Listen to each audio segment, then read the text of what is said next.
উসমান রাদিয়াল্লাহু আনহুর মতো ধনী হতে কোনো সমস্যা আছে? একটা আমল তার জীবনী থেকে পাওয়া যায়, এটা পড়ে আমার কাছে নিজেকে এত ছোট মনে হচ্ছে যে কাশ যদি এই আমলটা আমি করতে পারতাম। বলে দেব উসমান রাদিয়াল্লাহু আনহু ধনী ছিলেন কিনা।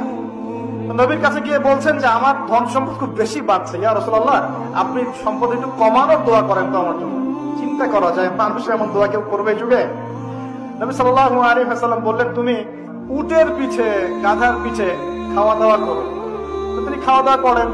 এখন কয়দিন পরে তিনি এসে বলছেন ইয়া রাসূলুল্লাহ আমার তো সম্পদ আরো আগের চেয়ে বাড়তেছে দেখি, আপনি কি দোয়া করলেন? সম্পদ আরো বাড়া শুরু করেছে। তখন তিনি বলছেন যে তুমি যখন খাও তখন তোমার হাত থেকে যদি খাবার পড়ে যায় তুমি কি করো? তিনি বলেছেন আমার হাত থেকে খাবার যদি পড়ে যায়, একটা দানাও যদি পড়ে যায়, আমি উটের পিঠ থেকে নেমে সেই খাবারটাকে তুলে পরিষ্কার করে তারপর খাই। এই যে আমল, নবীজি বলছেন যে তোমার আমল যদি এমনই হয় তাহলে তোমাকে আল্লাহ পাক সম্পদ দিবে না, কাকে সম্পদ দিবে?